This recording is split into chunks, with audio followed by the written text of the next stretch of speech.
मंगलम भगवान वीरो मंगलम गौतमो गणी मंगलम कुंद कुंदायो जैन धर्मोस्तु मंगलम सर्वमंगल मांगल्यम सर्वकल्याणकारकम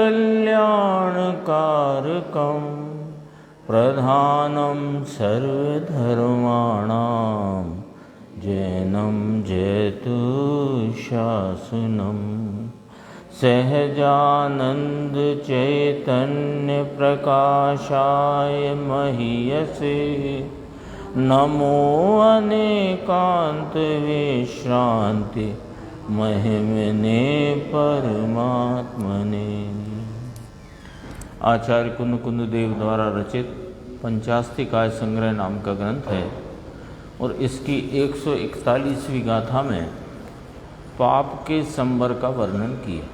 यानी वर्णन तो संबर पदार्थ का था और उसी का निरूपण यहाँ है, पर पापाश्रव के अनंतर बाद यानी तुरंत ही बाद यहाँ पाप के संबर की चर्चा की। तो उसमें यह बात बहुत अच्छी तरह स्पष्ट हो गई है अपने को कि पाप का संबर ज्ञानी धर्मात्मा को ही होता है। अज्ञानी को कदाचित अशुभ भाव ना हो और शुभ भाव रूप परिणमन हो तो भी मिथ्यात्व रूपी पाप चलता होने से उसे पाप का संवर नहीं होता। इसलिए जो पाप का संवर आगम में जहाँ जहाँ भी कहने में आया है वह ज्ञानी की अपेक्षा लेना। ये अपना पेज है 532। कल जहाँ चर्चा चलती थी उसके ठीक नीचे यह तो अभी पुण्य परिणाम करता है तो भी कर्तृत्व बुद्धि है अज्ञानी मिथ्या दृष्टि। कर्तृत्व बुद्धि का मिथ्यात्व भाव तो साथ में पड़ा है, वहाँ पापाश्रव नहीं रुकते। पापाश्रव रुका ही नहीं तो संबर कैसे कहेंगे। मिथ्यात्व को रोका नहीं तो दूसरे पाप तो कहाँ से रुकें। ये तो दृष्टि ही कहाँ है इसके पास, है ना। अपने जो निर्दोष शुद्ध परमात्मा है उसकी दृष्टि ही नहीं है और रागादि भावों में और पर द्रव्यों में एकत्व मानने का मिथ्यात्व चला आया है। तो इसके तो जब मिथ्यात्व ही नहीं रुका तो अन्य पाप तो कैसे रुके। तो पाप आश्रव कैसे कहलाए, पाप आश्रव का रुकना कैसे कहलाए। तो पाप का संवर अज्ञानी को लागू नहीं होता। यही चर्चा है। देखो भूमिका में दो बात करते हैं। किसकी भूमिका? ज्ञानी की भूमिका। भूमिका शब्द भी ज्ञानी के लिए प्रयुक्त होता है। भूमिका में दो बात करते हैं कि मार्ग तो अंदर प्रगटाया है जिसने, ज्ञानी धर्मात्मा ने। कैसे कि मैं तो राग से और विकल्प से इंद्रियों से खाली हूँ, उनसे मैं रहित ही हूँ। अरे मुझे उन्हें छोड़ना है ऐसा मुझ में है ही नहीं, है ना। राग का अभाव मुझे करना है, विकल्प को मुझे मेटना है, इंद्रियों और इंद्रियों के विषयों को मुझे छोड़ना है। यह बात इसलिए है ही नहीं क्योंकि ये तो मुझ चैतन्य वस्तु में है ही नहीं। ऐसी दृष्टि का अनुभव मार्ग में हुआ हो ने। कल भी गुरुदेव ने कहा था, आज भी वही चर्चा है। मार्गो ही संवरा पहला शब्द है टीका का। मार्गो ही संवरा तन्निमित्तम। तो मार्ग तो संवर ही है। संवर माने सर्वथा पुण्य पाप आश्रव भावों का रुकना, वही मार्ग है। और उसके निमित्त से यानी उसके हेतु से, उस मार्ग में बढ़ने के प्रयोजन से जितना इंद्रिय निग्रह अथवा कलुषितता रुकी है, जितने अंश में जितने काल तक आया था ना, यावत तावत, जितने अंश में जितने काल तक रुकी है, उतने अंश में उतने काल उस ज्ञानी धर्मात्मा को पाप का संबर है, ऐसा कहा जाता है। तो ऐसी दृष्टि का अनुभव मार्ग में हुआ, तब वह विकल्प अशुभ परिणाम जितना उसने रोका, अब शुभ परिणाम तो है वहाँ, बहिर्मुखता है ना, अभी ज्ञानी धर्मात्मा के अंतर्दृष्टि है और उपयोग में अभी अस्थिरता होने से बहिर्मुखता है, और बहिर्मुखता में कदाचित जितने अंश में जितने काल तक पापादि अशुभ परिणाम रुके हैं, तो शुभ परिणाम तो है ना वहाँ पर, तो वह है तो वहाँ पर शुभ परिणाम आश्रव, वहाँ पर आश्रव कोई रुक नहीं गया है, वहाँ पर शुभ आश्रव पुण्य आश्रव है, परंतु अशुभ परिणाम जितने रुके उसे उतना पाप आश्रव रुका, ऐसा व्यवहार से कहने में आया है कि ज्ञानी धर्मात्मा को उतना अंश में उतने काल तक पाप का संबर है। ये गाथा का मूल भाव इतना है, और भी स्पष्टीकरण है। देखो 533 पृष्ठ है 533।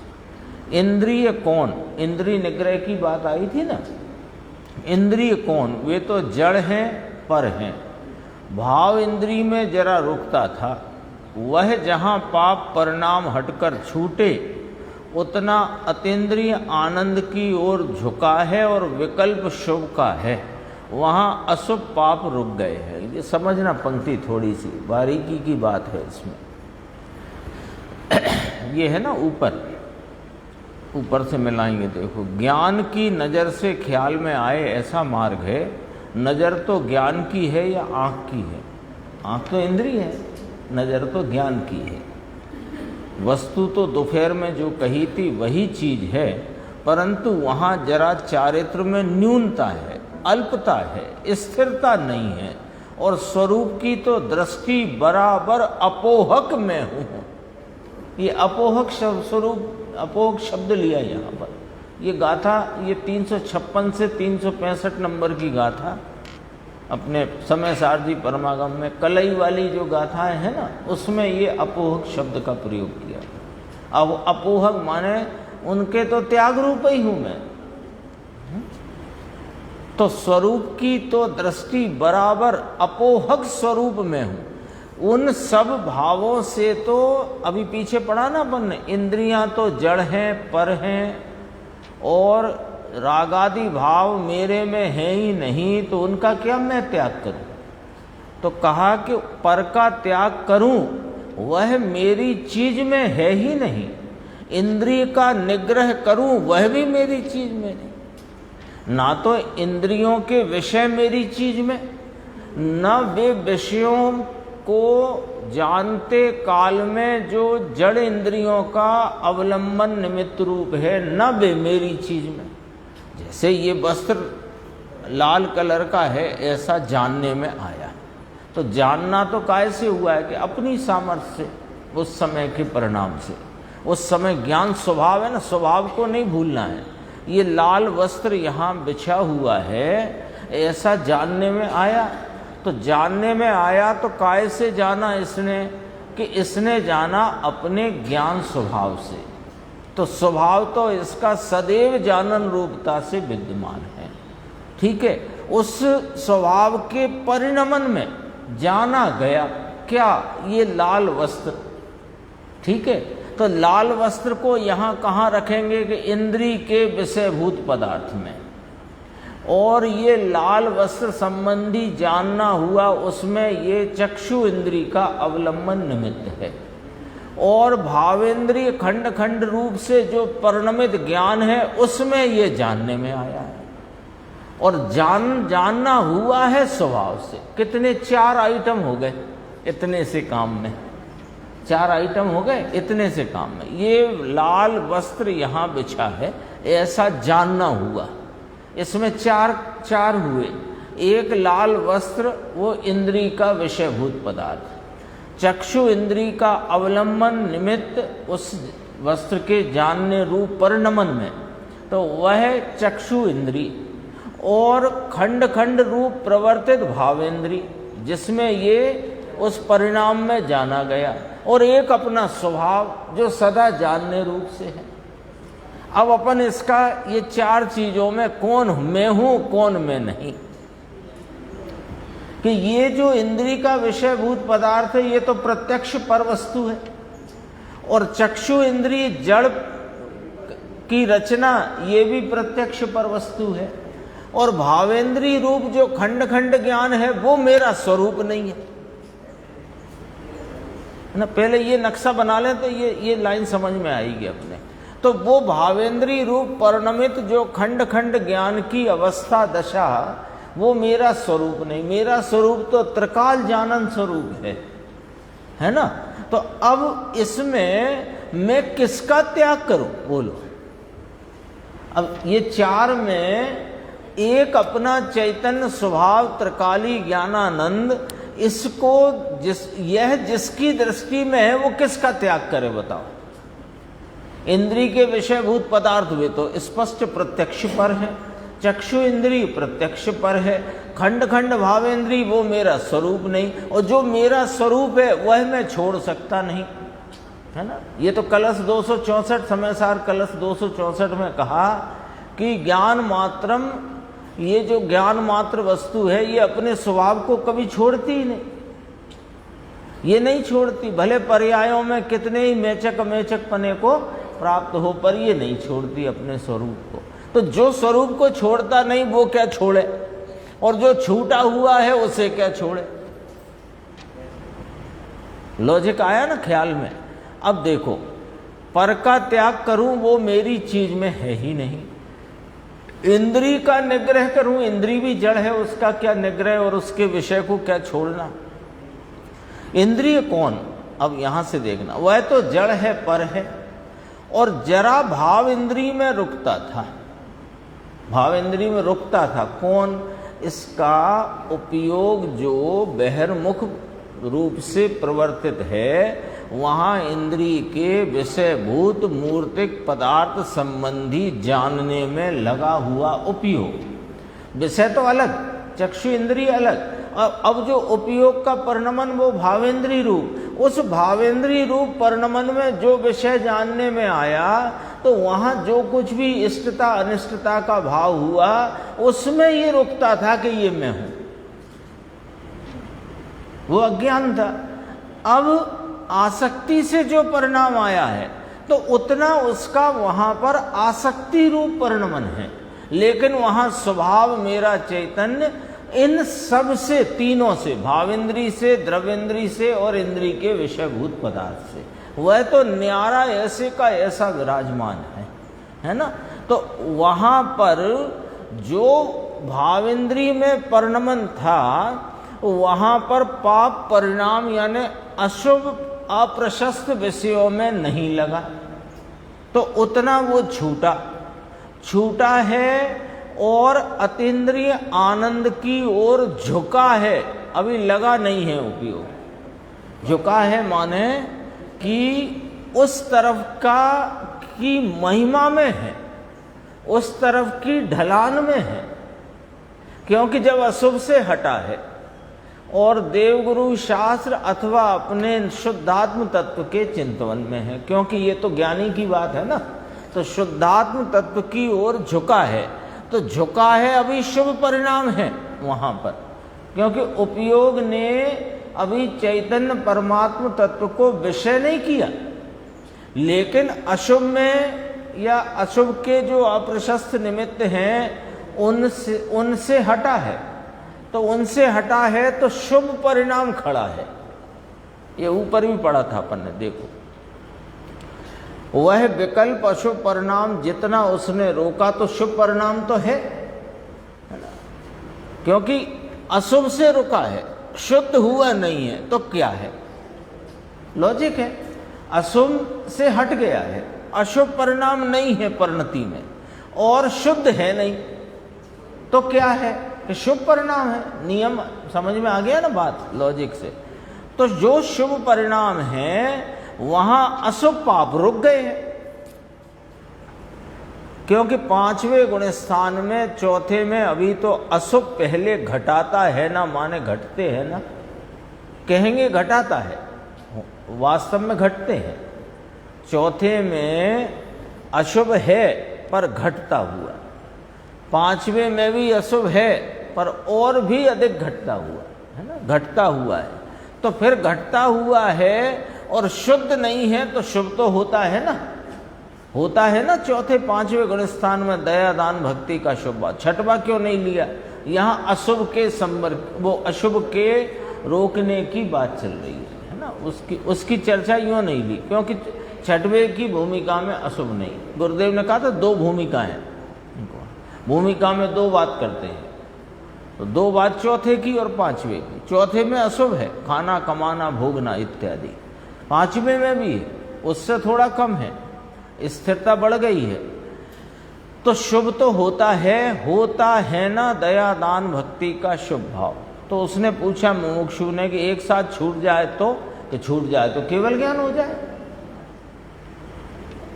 यानी अशुभ से भी छूट जाए और शुभ भी छूट जाए तो केवल ज्ञान हो जाए एक साथ। अब यहां से देखना, फिर उसने प्रश्न किया, साहेब आप प्रतिज्ञा तो करते नहीं या कराते नहीं? आप तो प्रतिज्ञा करते नहीं और प्रतिज्ञा कराते नहीं, है ना। प्रतिज्ञा दिलाओ ना, नहीं अपने जैन धर्म में तो रिवाज है प्रतिज्ञा दिलाने का, आप कोई प्रतिज्ञा नहीं दिलाते। तो उन्होंने कहा लो हम प्रतिज्ञा दिलाते हैं, परंतु ये समझे बिना प्रतिज्ञा क्या लेना कि प्रतिज्ञा कैसी, प्रतिज्ञा है क्या। फिर कहा यह प्रतिज्ञा चलती है कि प्रतिज्ञा करो कि पुण्य पाप मेरी चीज नहीं है। प्रतिज्ञा करो, तुम्हें प्रतिज्ञा करनी है, प्रतिज्ञा लेनी है तो लो प्रतिज्ञा। प्रतिज्ञा करो कि पुण्य पाप मेरी चीज नहीं है। प्रतिज्ञा करो, दो बातें, एक बात कही प्रतिज्ञा करो कि पुण्य पाप मेरी चीज नहीं है, फिर कहा प्रतिज्ञा करो कि पुण्य पाप मेरी चीज में नहीं है। दो बातें हो गई। फिर तीसरी बात, प्रतिज्ञा करो कि किसी पर चीज का कर्तृत्व मेरी चीज में नहीं। पर चीज तो है ही नहीं, पर चीज का कर्तृत्व भी मेरी चीज में नहीं है। ये है पहली प्रतिज्ञा सम्यक दर्शन की है। प्रतिज्ञा दूसरी क्या, यही प्रतिज्ञा चाहिए। फिर और कहा ज्ञान स्वभाव पर की एकत्व बुद्धि से हट जाए, इसका नाम प्रतिज्ञा ली, प्रतिज्ञा की, प्रतिज्ञा इसने स्वीकार की है। मुझे अब मिथ्यात्व की प्रतिज्ञा है। कैसी प्रतिज्ञा है मिथ्यात्व की? कि मिथ्यात्व ना आए ये मैंने प्रतिज्ञा ली है। कितनी गंभीर बात और सरल भाषा और करुणा कितनी, है ना। देखो, प्रतिज्ञा करो पुण्य पाप मेरी चीज नहीं, प्रतिज्ञा करो पुण्य पाप मेरी चीज में नहीं, प्रतिज्ञा करो कि पर चीज का कर्तृत्व मेरी चीज में नहीं। तो काय की प्रतिज्ञा हुई? कि सम्यक दर्शन की प्रतिज्ञा हुई। तो सम्यक दर्शन की कैसी प्रतिज्ञा है? कि वो प्रतिज्ञा ऐसी है कि मिथ्यात्व अब नहीं आए, सम्यक दर्शन मेरी चीज, मेरी चीज माने मेरे स्वभाव का भाव है। मैं शुद्ध चैतन्य हूं, मुझ में राग उत्पन्न हुआ वह क्रिया भी मेरी नहीं। लो, देह की क्रिया तो मुझ में है नहीं, है ना। देहादिक पर पदार्थों की क्रिया तो मुझ में है ही नहीं, किंतु जो मेरे परिणति में राग उत्पन्न हो आता है वह भी मेरी क्रिया नहीं। ऐसी दृष्टि करना वही यथार्थ प्रतिज्ञा कही जाती है। पहले मिथ्यात्व रुकता है, पश्चात अवरत और प्रमाद रुकते हैं। ऐसा है नियम, है ना। ये वस्तु स्वरूप का नियम है, जिनेंद्र परमात्मा के द्वारा कहा गया नियम है।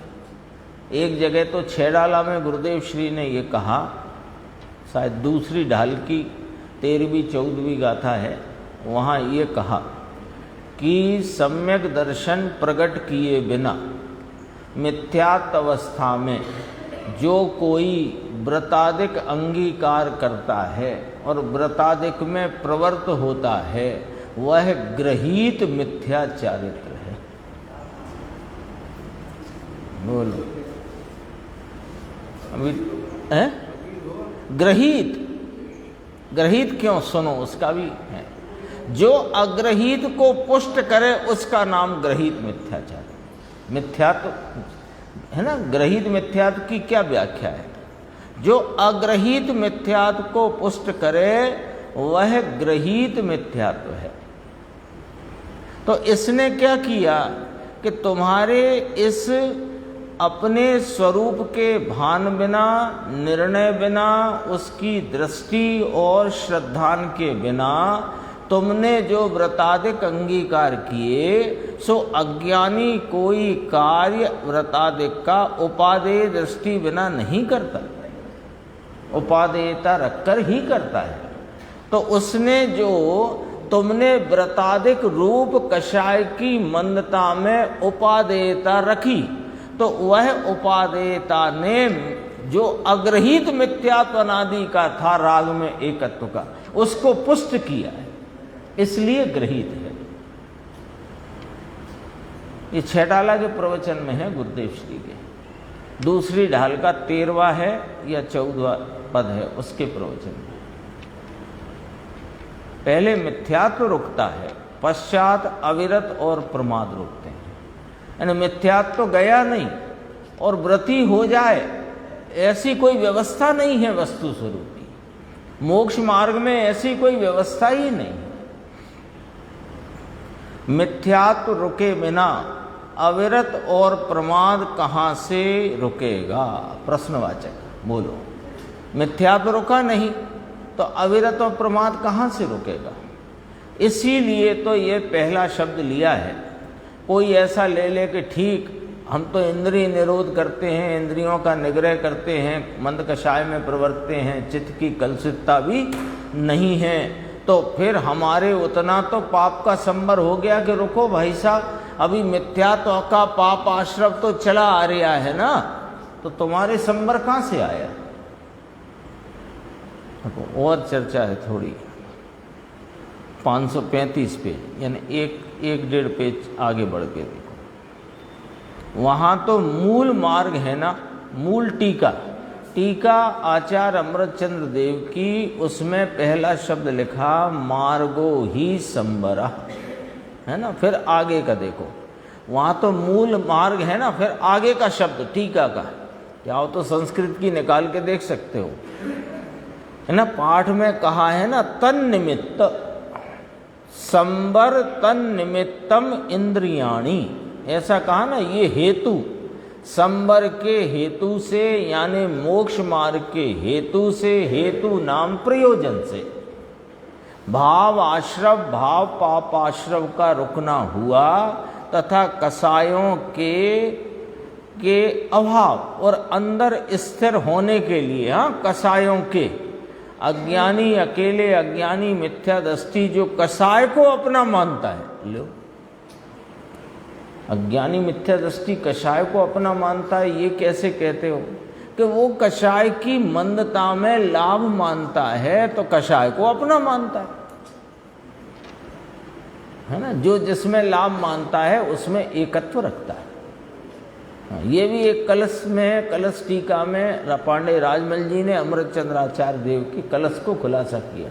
उसमें कहा जो जिसमें लाभ मानता है वह मैं ही हूँ ऐसा मानता है, एकत्व करता है।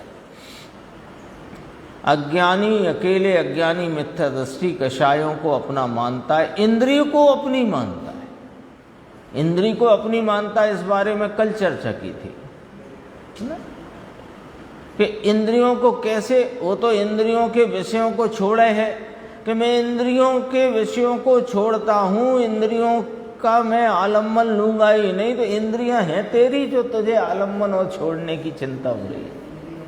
हाँ, वह तो स्वामी होता है इंद्रियों का स्वामी होता है। इंद्रिय निग्रह करने वाला अज्ञानी इंद्रियों का स्वामी हुआ है।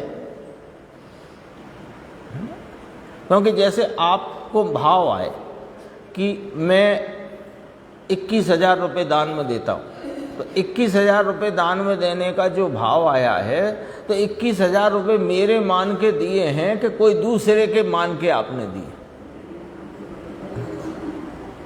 मेरे मान के दिए ना, है ना? ऐसा ही तो जो तुमने छोड़ा, ये मैं इंद्रिय निग्रह करता हूं। इंद्रिय निग्रह तो इंद्रिय का पहले मालिक बनाना तू।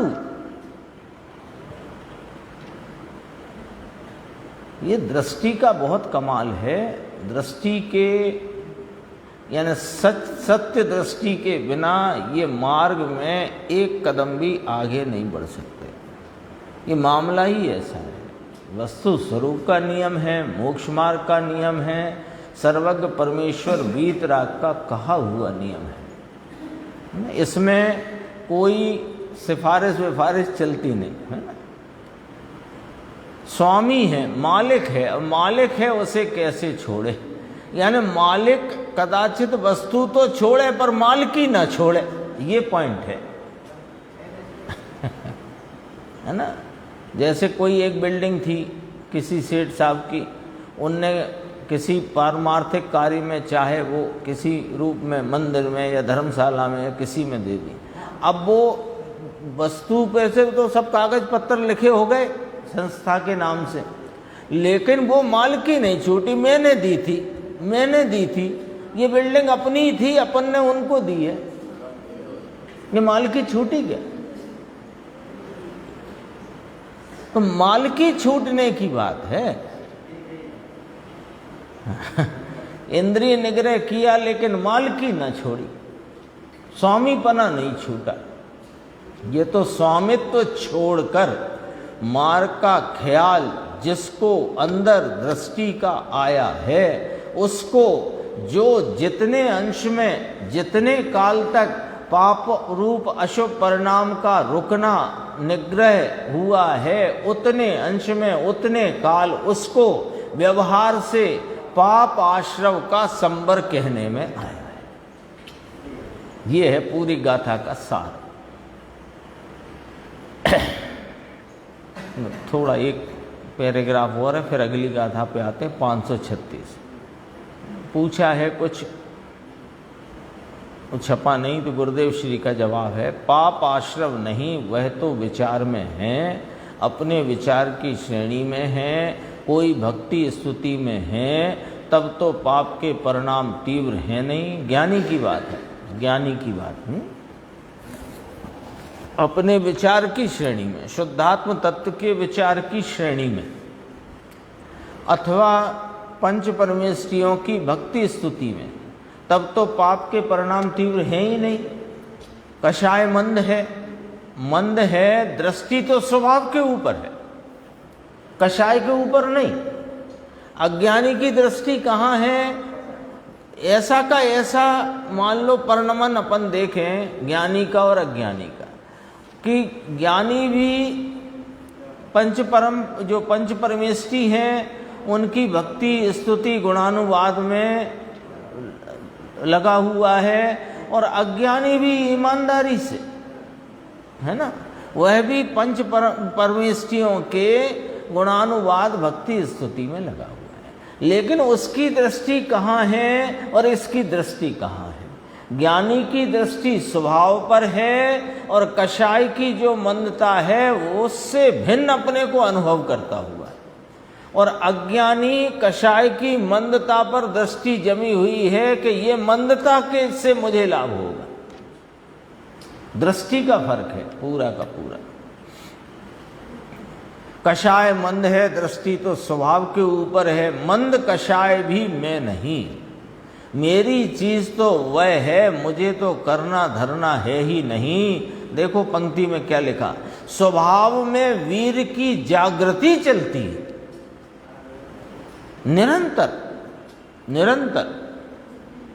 है ना। सोचो जरा, है ना, अपन तो प्रथमानी योग से भी सोच सकते हैं कि जब भाई के प्रति अनुराग की आसक्ति में उनके शव को कंधे पर लेकर घूमते हुए श्री रामचंद्र जी वे यद्यपि लगते तो ऐसे रहे हैं कि मान लो गहलता का कोई भारी प्रकोप इन पर आ गया है ना। देवादिक भी आकर के उनकी गहलता है ये आपका कृत्य, आपकी जो वृत्ति, वो समझाने के लिए उन्होंने रेत में बीज बोकर पानी डालना शुरू किया।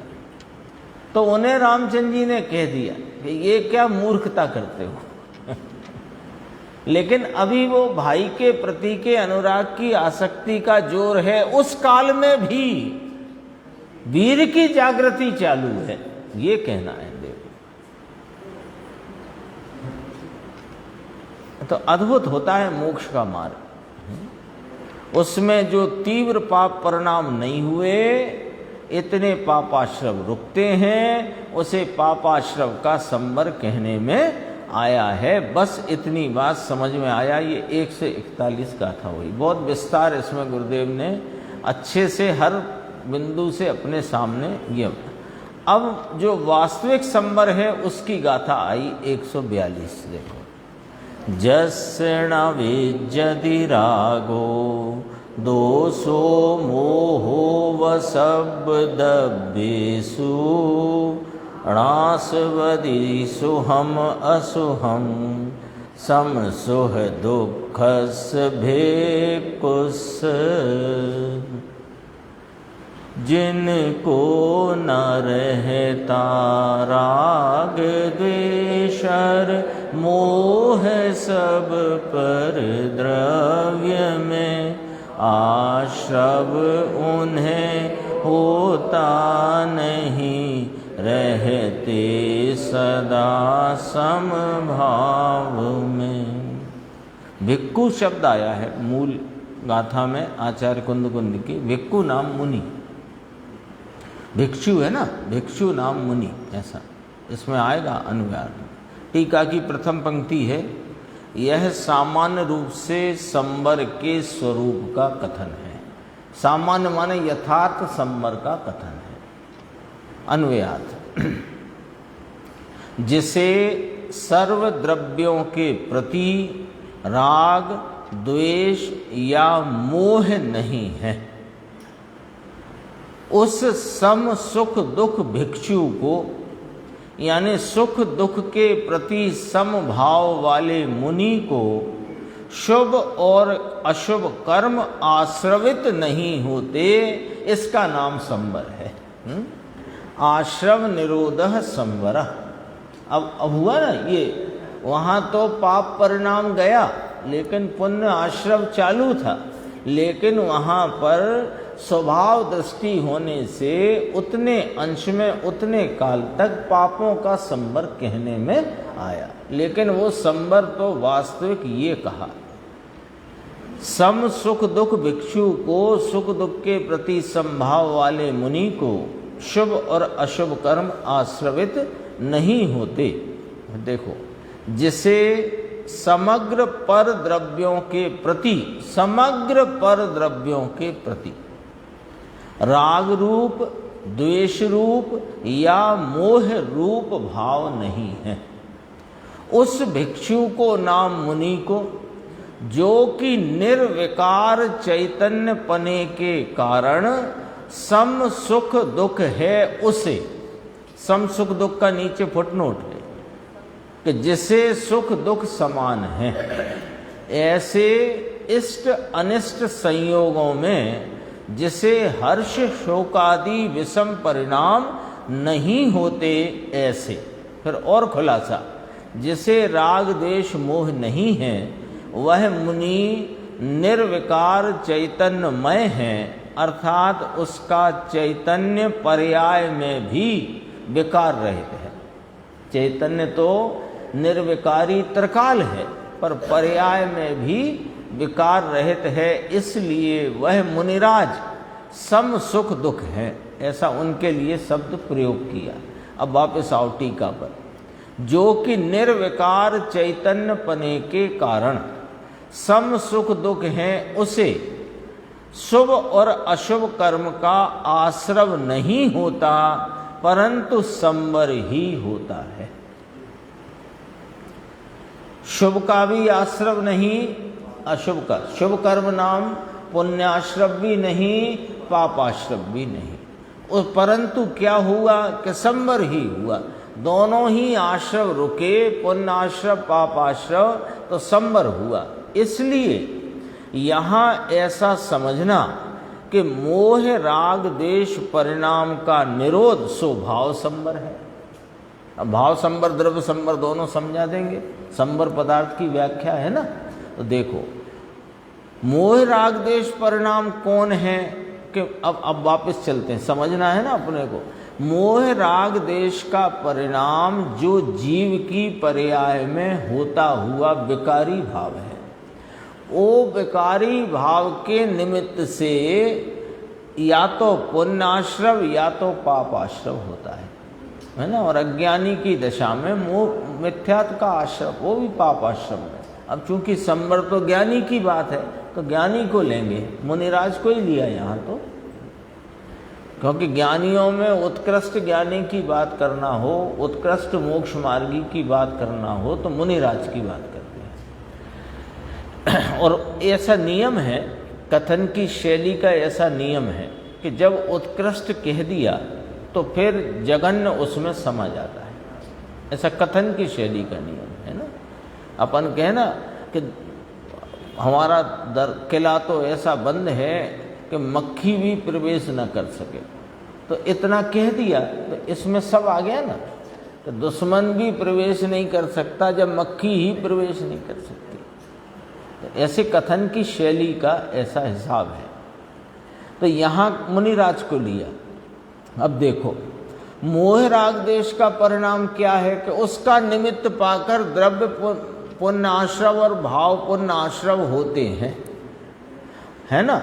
तो द्रव्य पुण्याश्रव और भाव द्रव्य पाप आश्रव रुके, तो रुके तो वहाँ वो परिणाम यहाँ नहीं जिस परिणाम के निमित्त से द्रव्य पुण्याश्रव और द्रव्य पाप आश्रव होते हैं। तो जब द्रव्य पुण्य आश्रव और द्रव्य पाप आश्रव रुके तो यहाँ वो परिणाम नहीं, तो नहीं, तो उसका नाम भाव संवर कहलाया। तो मोह राग देश परिणाम का निरोध, मोह राग देश परिणाम का उत्पन्न न होना, सो भाव संवर है, हो गया। इसीलिए संवर को कहते हैं शुद्धि की प्रकटता। क्योंकि शुद्धि कैसे प्रगति, शुद्धि कैसे प्रगति कि मोह राग देश का भाव नहीं हुआ। नहीं हुआ तो कौन सा भाव हुआ कि शुद्ध भाव हुआ। नियम है ऐसा। मोह राग देश परिणाम का निरोध सो भाव संवर है, और वह मोह राग देश रूप परिणाम का निरोध जिसका निमित्त है। मोह राग देश परिणाम नहीं होने रूप जो शुद्ध परिणाम किसका निमित्त है कि वे जो पुद्गल आते थे उनके रुकने में निमित्त है ना। यहाँ तो रुकना ही है ना, संवर का नाम ही रुकना है।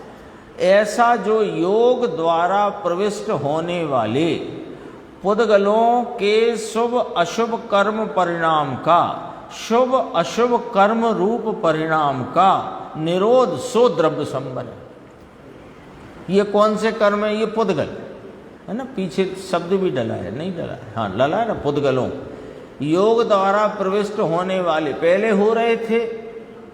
जब मोह राग देश का परिणाम था तो वे हो रहे थे कौन? द्रव्य पुण्याश्रव और द्रव्य पापाश्रव, शुभ अशुभ कर्म पुद्गल, वे हो रहे थे। अब वे नहीं हो रहे, तो वे नहीं हो रहे, उसका निमित्त कौन? कि वो शुद्ध परिणाम, मोह राग देश के रहित वाला परिणाम। मोह राग देश जिस परिणाम में खड़ा ही नहीं हुआ, ऐसा परिणाम, वो भाव संवर, और जो आना रुक गया सो द्रव्य संवर। ये टीका आई, देखो गुरुदेव का थोड़ा सा देखते हैं 5 मिनट।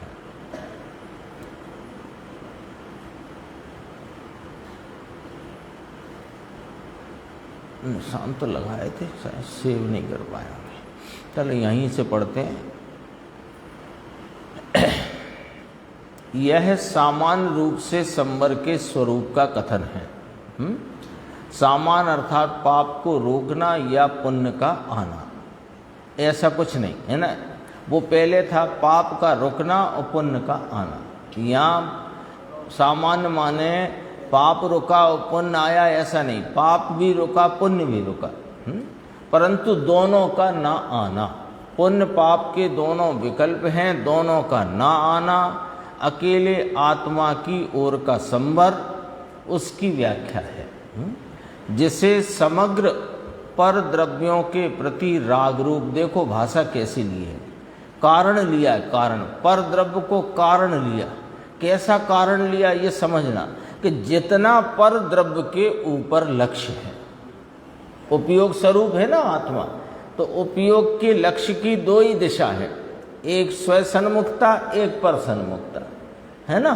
तो जितना पर द्रव्य के ऊपर लक्ष्य है, देव गुरु शास्त्र की भक्ति, दया आदि, तो ये कहाँ लक्ष्य है कि पर द्रव्य के ऊपर लक्ष्य है, उतने तो शुभ परिणाम आश्रम है। समझ में आया। और अशुभ में जब हटा था तो कहाँ से हटा था कि स्त्री के भोग, विषय, युद्ध आदि, खाना कमाना भोगना, उसमें उस पर द्रव्य से हटा था। ये तो सर्व पर द्रव्य लिए यहाँ तो, कितना स्पष्ट करते हैं कि जो पूर्व में गाथा कही 141, उसमें ज्ञानी धर्मात्मा जिसकी दृष्टि स्वभाव के ऊपर है, उसका जितना लक्ष्य अप्रशस्त निमित्तों से, अप्रशस्त परद्रव्यों से छूटकर जो प्रशस्त परद्रव्यों में गया, तो पाप का संवर कहने में आया। ये तो सामान्य संवर की व्याख्या है ना। तो वहां तो कहा था कि स्त्री के भोगादि, विषय, युद्ध, खाना कमाना, भोगने के तरफ से लक्ष्य हटा, उन परद्रव्यों से हटा था। यहाँ तो सर्व परद्रव्य लिए, तो देव गुरु शास्त्र सब उसमें दया आदि के भाव जिसके लक्ष्य से हों, वे सब परद्रव्य इसमें उनके प्रति का लक्ष्य। कारण कहा, कारण कैसा? निमित्त कारण। कारण क्योंकि उसके बिना समझाएं कैसे? तो उपयोग कहाँ गया है कि उपयोग पहले अशुभ छोड़कर शुभ में गया था, तो पाप का संवर कहा। किसको? स्वभाव की दृष्टिवान को, अज्ञानी को नहीं। अब यहाँ तो जो सर्व परद्रव्य के प्रति लक्ष्य है ना, समग्र परद्रव्यों के प्रति राग रूप, क्योंकि परद्रव्यों के प्रति जब उपयोग जाएगा, उधर परिवर्तित होगा, तो राग उत्पन्न होगा। तो उसमें कहा था परद्रव्य कौन से? अप्रशस्त। यहाँ तो सर्व परद्रव्यों के प्रति, तो सर्व परद्रव्यों से छूटा तो कहाँ आया कि स्वयं द्रव्य के आश्रय से आ गया ना। और क्या बचा? उपयोग की दो ही दिशा, या तो बहिर्मुख या तो स्वयं सन्मुख। अब बहिर्मुख में सर्व परद्रव्यों से हट गया, प्रशस्त अप्रशस्त सभी से तो हट गया, तो कहाँ आया कि स्वयं द्रव्य के आश्रय में। तो स्वयं द्रव्य के आश्रय से संवर, और पर द्रव्य के आश्रय में जितना लक्ष्य उतना आश्रय। ये न्याय से सिद्ध है, ये लॉजिक से सिद्ध है। क्या सिद्ध हुआ कि ज्ञानी जीव को लेना, संवर की बात चलती है ना, तो ज्ञानी को लेना, अज्ञानी की बात यहाँ नहीं चलती। अज्ञानी की बात आश्रय बंध में चलती है।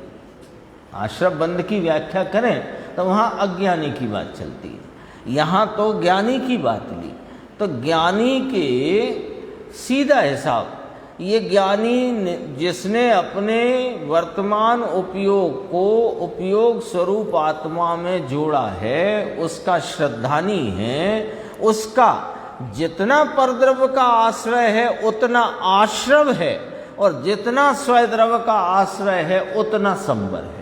अब समझना जरा बात को, दोनों गाथाओं का अंतर समझना है ना। अंतर नहीं समझेंगे तो एक जैसी लगेंगी। दोनों में क्या फर्क है? दोनों में ऐसा फर्क है कि वहाँ अप्रशस्त पर द्रव्यों से लक्ष्य हटकर प्रशस्त पर द्रव्यों पर लक्ष्य था, तो वहाँ पर पाप का संवर कहने में आया था। है ना, वो यथार्थ संवर नहीं, व्यवहार से कथन किया गया।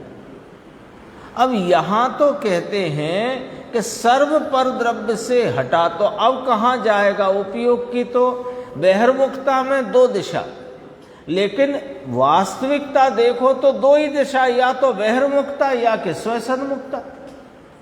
तो सर्व पर सन्मुखता छूट गई, तो अब उपयोग कहाँ के? स्वसन्मुख।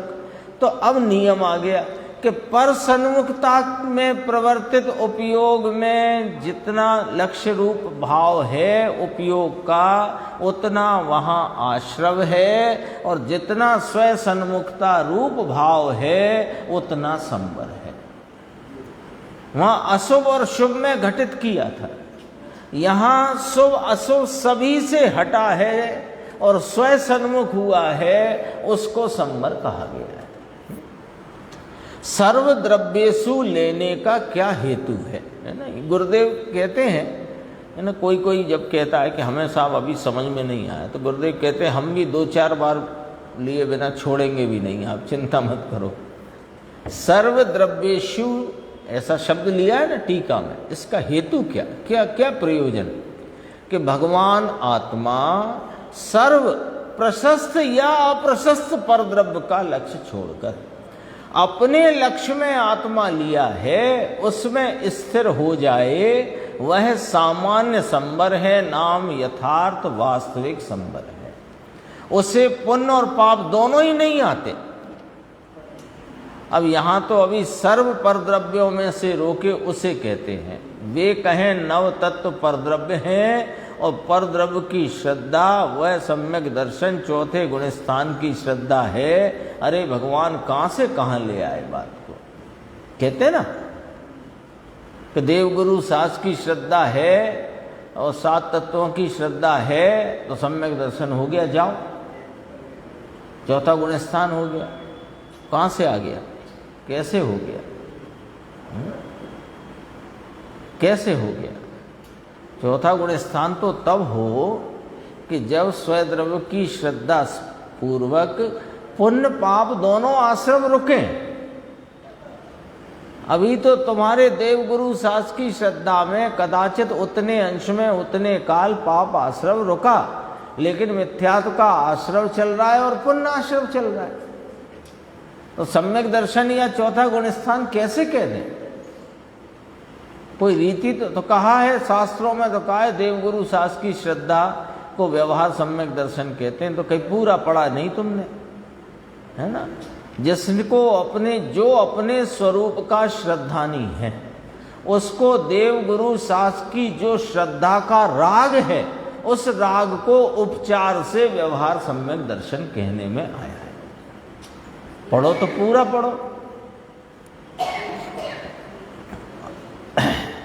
अरे भगवान कहाँ से कहाँ लाए? कहो 9 तत्व परद्रव्य हैं, इसलिए उनकी श्रद्धा व्यवहार संकित है।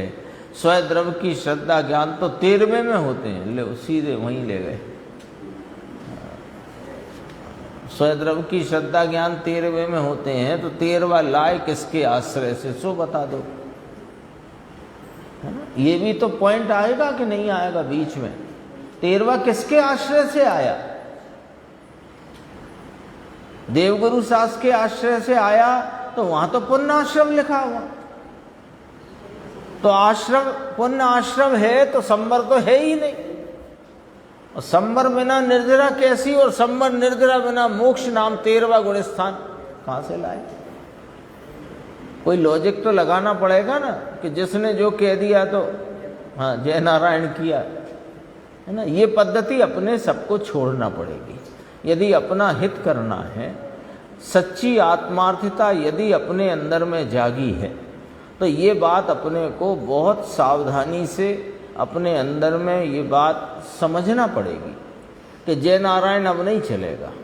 अब तो जो बात न्याय से, लॉजिक से और मूल तत्व की बात होए, तो वो उस बात को बराबर समझना और विचार करना, और विचार करके निर्णय की कोटि में लेना, और फिर अपने तत्व निर्णय को और अधिक स्पष्ट करना। यूं ही थोड़ी अपन सुनने के लिए एकत्रित होते हैं। स्वद्रव की श्रद्धा ज्ञान तो 13वें में होते हैं, 12वें में हो निश्चय। यहाँ तो कहते हैं कि पहले से जितने पर द्रव्य सामान्य सब ले लो।